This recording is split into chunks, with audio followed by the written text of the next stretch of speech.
It's a tough one. It's a tough one because all you can go off of is perception, and perception is controlled, right? So whether you're an influencer, that's a small one or a big one, whatever content you put out ends up being how people perceive you. So what if the people that run the world understand how to control that narrative?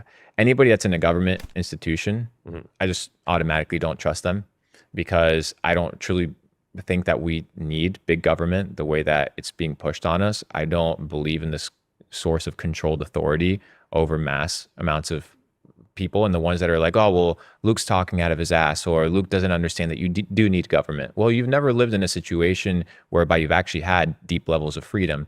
And when I tell people, let's say you were a society that was in slavery, and let's say you're born in year 200 of that 400-year cycle of slavery, you have no concept of freedom. You have no concept whatsoever of what it means to be autonomous.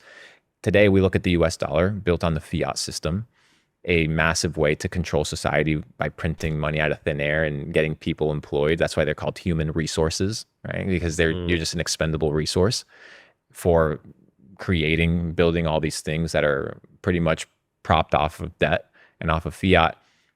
It's pretty much slavery, right? And yeah, certain people can get out of it. Certain people can, finesse their way to the top. And like I said, the internet kind of is giving people the opportunity to do that. But most people end up living lives of what I like to call quiet desperation. And they are pretty much slaves to their 9 to 5. They're slaves to the preconceived notions of how one should actually go about making money or building a business. And in my opinion, these are all mechanisms of control to subdue society and control society at mass scale. Keep people broke. In the US, for example, everything's on credit and everything's on debt. Oh, you want to get a house? Okay, perfect. Get a mortgage. Mortgage is a loan. Oh, you want to get a car? Perfect. Here's a car payment. They sell iPhones on payment plans. Everything's on a payment plan. That's all debt. It's all propped up by something that's not real. What's a 30-year mortgage? Imagine getting a 30-year mortgage at the age of 60. What are you going to pay it off when you're 90? It's not real. It's bullshit. So in the 40s and the 50s, when people were working at factories before the dollar was hijacked by the Federal Reserve and removed off of the gold standard, you would work 2, 3, 4, 5 years in a factory, make your $2,000, $3,000, $4,000, $5,000 a year, and in 2 years you would buy a house. You would buy a car. You wouldn't have to work 10 years in order to afford a place to live.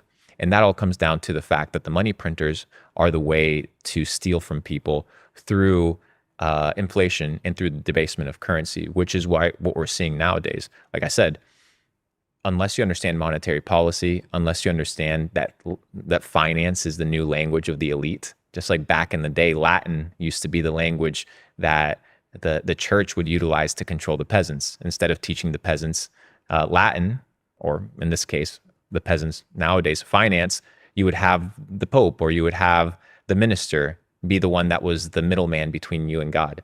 And that's why when you look at the US dollar, it says, "In God we trust." It's really funny because you're not trusting in your own ability to decipher what's taking place. You're going off of a middleman. If you look at the tax code, it's 4, 5, 6,000 pages long. Who has time to read that? Who has time to actually understand what's taking place, or if what we're being taxed is legitimate or fair or constitutional or even legal? They don't.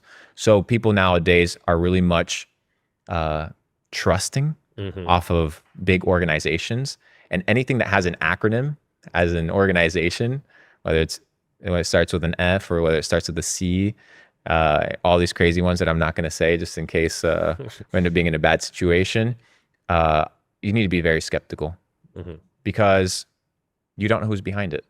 And these centralized sources of authority, whether they start off legitimate, which they truly could, can end up being in a situation that they can get hijacked and compromised. Just like these big social media platforms, they get hijacked from the inside.